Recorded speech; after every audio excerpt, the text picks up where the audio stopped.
नमस्कार, आप देख रहे हैं न्यूज 24 और हम अभी हैं राजद की कद्दावर नेता और पूर्व केंद्रीय मंत्री कांति सिंह जी के साथ। आइए उनसे बात करते हैं जो बिहार में माहौल है, जो स्थिति है राजनीतिक, उस पर चर्चा करते हैं।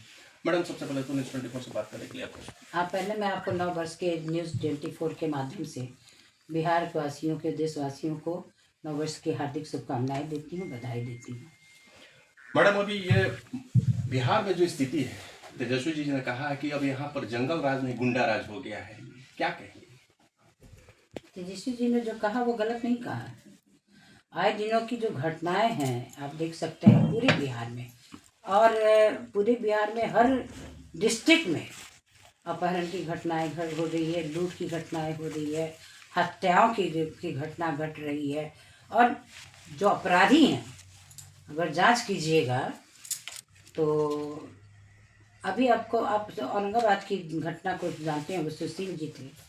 उन्होंने कहा जब से यहाँ पर नया सांसद बने हैं यहाँ घटनाएं घट रही हैं, ये आरजेडी के लोगों में से। लेकिन अगर उसकी जांच किया जाएगा तो आज जितने भी अपराधी पकड़ा रहे हैं, खासतौर पर बड़े बड़े अपराधी, वो एनडीए के शासन के लोगों के साथ जुड़े हुए हैं। तो महाजंगल राज जो कहा जा रहा है वो बिल्कुल सही है। हमारी सरकार का डर आज भी दिखा करके जंगल राज 15 साल की हुकूमत, अपने कार्यों का बखान करो ना भाई। 15 साल में क्या हुआ उसकी बखान आप ना करें, बल्कि आपके शासनकाल में 15 साल में क्या क्या हो रहा है उसकी बखान करो। यहाँ पर तेजस्वी जी ने कहा है कि जो नीतीश सरकार है वो नाम की है और इस सरकार को सिर्फ कुछ लोग, कुछ अधिकारी ही चला रहे हैं और वो नीतीश जी जो अचेतावस्था में चले गए। यहाँ तक कि पूर्व राष्ट्रपति जब आए तो प्रोटोकॉल भी भूल गए और वो उन्हें लेने एयरपोर्ट पे भी नहीं गए। तो उनकी मानसिक स्थिति अब वाकई सोचने की स्थिति है। थक चुके हैं और उम्र भी हो गई है। उनकी जो भाषाएं हैं, जो शब्द का प्रयोग कर रहे हैं, वाकई में देखा जाए तो वो अब सरकार की सत्ता पर बैठ कर के शासन चलाने लायक नहीं बचे। एक और सवाल मैम, बिहार में भी जो छात्रों का, बीपीएससी छात्रों का जो चल रहा है, आंदोलन चल रहा है, उसको लेकर के सरकार के प्रति काफी नाराजगी है, पेपर लीक है। आप चूंकि एचआरडी इंस्टीट्यूट में केंद्र में रही हैं, तो उस मंत्री होने के नाते भी एक आपका अनुभव और जो सरकार अभी कदम उठा रही है या छात्रों की जो मांग है उसके लेकर के क्या आप करें? देखिए, सरकार कोई भी बने तो वो कम से कम संवेदनशील हो, लोगों की भावनाओं से जुड़े। और ये कोई एक बच्चे का बात नहीं है कि आप किसी का व्यक्तिगत काम कर रहे हैं, ये समूह की बात है। बीपीएससी के जो स्टूडेंट हैं थोड़े बहुत नहीं हैं, और उनकी जो मांग है, जिस कदर परीक्षा हॉल में पेपर देर से देना, कुछ जगह पर पहले बढ़ जाना, तो पेपर लीक का तो मामला है ही। चाहे नीट का मामला हो, नीट के पेपर का मामला हो, या शिक्षक की नियुक्ति के पेपर का मामला हो, बीपीएससी से जो कंडक्ट हो रहे हैं, जो भी एग्जामिनेशन लिए जा रहे हैं, वो सारा पेपर लीक हो रहा है। और लीक होने का मतलब हो जाता है कि इसमें अफसरों की संलिप्तता है। बगैर किसी की संलिप्तता का तो पेपर कोई लीक नहीं हो सकता है। 17 साल की हुकूमत में 5 लाख लोगों को रोजगार जो मिला, उस समय में क्यों नहीं पेपर लीक हुआ? उस समय यानी कि बैठे हुए, सत्ता पर बैठे हुए तेजस्वी जी थे, नीतीश जी थे, तो ये लोग मिल करके सरकार चला रहे थे। तो दोनों का मिला करके, एक युवा एक बुजुर्ग, दोनों आदमी का मिला करके संवेदनशील थे लोग, तो पेपर कोई भी लीक नहीं हुआ। लेकिन अभी तो जो स्थिति है, तो विश्वसनीयता तो खो रहा है सरकार अपनी। एक और चीज, बिहार में अब विधानसभा चुनाव होने हैं, ऐसे में क्या लगता है कि जो महागठबंधन है वो यहाँ पर कायम रहेगी? क्योंकि दिल्ली में तो कांग्रेस अलग हो गई है, क्या लगता है कि ये कायम रहेगी? और प्रशांत किशोर कितना बड़ा फैक्टर साबित होंगे? देखिए, सब लोग जानते हैं कि प्रशांत किशोर व्यवसायिक इंसान हैं।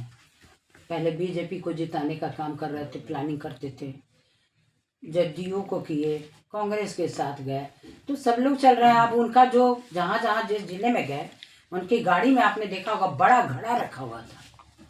बड़ा घड़ा है, उसमें कलेक्शन लेते हैं, बिना कुछ लिए हुए किसी को कुछ देंगे नहीं वो। तो प्रशांत किशोर के बारे में तो बस यही कहूँगी कि जनता जानती है, सब जान चुकी है कि प्रशांत किशोर क्या है। और महागठबंधन बिहार में कायम रहेगा? महागठबंधन बिहार में कायम रहेगा, निश्चित तौर पर कायम रहेगा। अब नेशनल लेवल पर देखिए, सबकी स्टेट की अलग अलग राजनीति होती है, तो अलग अलग उनके जो ये है ज़रूरतें हैं वो उसके मुताबिक अपना काम करते हैं, इसलिए उसके बारे में तो नहीं कह सकते, लेकिन बिहार में महागठबंधन रहेगा। राजद ने एक माई बहन योजना को लेकर के वो चुनावी दांव खेला है। ये दांव नहीं है, वास्तविकता है, क्योंकि वो पूरे बिहार का दौरा कर रहे हैं, महिलाओं के साथ भी मिल रहे हैं, तो महिलाओं को क्या समस्याएं आ रही हैं उन समस्याओं को समझते हुए उन्होंने ये रखा है कि हम माई बहन मान योजना, क्योंकि महिला देखिए क्या है ना कि आज महंगाई इस कदर बढ़ गई है, लोगों को महिलाओं को घर चलाना बड़ा मुश्किल हो गया है। ऐसे हालात में उनकी आर्थिक स्थिति दिनों दिन कमजोर होते जा रही है। तो अभी जैसे हम लोगों का है सामाजिक न्याय धर्मनिरपेक्ष, और अभी है आर्थिक रूप से जो हमारी पार्टी की जो नीतियां हैं, तो पहले होता था ना कि सामाजिक न्याय और धर्मनिरपेक्ष के साथ हम लोग रहेंगे, उनको हमको सुदृढ़ करना है, लेकिन उसके साथ हम आर्थिक नीति को भी जोड़ने के लिए, आर्थिक रूप से भी लोगों को प्रभावित करने के लिए हम लोगों ने माई बहन मान योजना का हम लोगों ने लाया है कि महिलाओं को कभी कभी ज़रूरत पड़ जाती है, चाहे बच्चों का कभी अचानक बीमारी हो जाती है, बच्चों की शिक्षा के लिए तो कितने लोगों को किसी से उधार लेना पड़ता है, यहाँ तक कि कभी कभी ज़रूरत पड़ती है तो ज़मीन बेचकर भी लोग अपनी ज़रूरतों को पूरा करते हैं।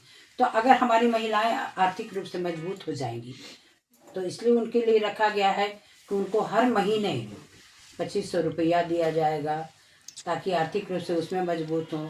उसमें यह है कि जो आपको आंगनबाड़ी सेविका, सहायिका, रसोईया, उसके बाद हमारा टोला सेवक, मरकज़ के जो हमारे लोग हैं, इन तमाम लोगों का जो मात्र 400 रुपया में दे करके काम चलाती है, तो उनको मजबूत करने के लिए 1500 रुपया हम लोग हर महीने उनको देने का काम करेंगे।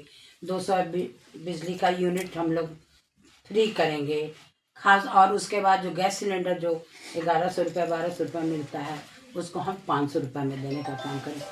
टोटल मैं समझती हूँ कि करीब 5500 रुपया हर महीने महिलाओं को बचत अगर हो जाता है तो बहुत बड़ी रकम है। जो इच्छा होगा स्वेटर खरीदना है, कुछ खरीदना है, घर के लिए करना है, तो किसी से मांगने की आवश्यकता नहीं पड़ेगी।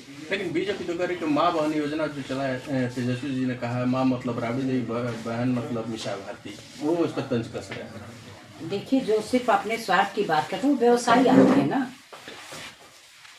मोदी जी व्यवसायिक आदमी है, इसलिए वो अपने व्यवसाय की बात सोचते हैं। माई बहन का मतलब भाई समाज नहीं है हमारा। हमने कहा कि वो उन्होंने स्टडी किया है, और अभी हमारा जो कार्यकर्ता दर्शन सह संवाद कार्यक्रम जो चला, इसके माध्यम से भी तेजस्वी जी को फीडबैक लेना था कि हमारे गांव के लोगों की स्थिति क्या है, हमारे जो समाज में जो अंतिम पायदान पर बैठे हैं उनकी स्थिति क्या है, क्योंकि जातिगत जनगणना तो हुई।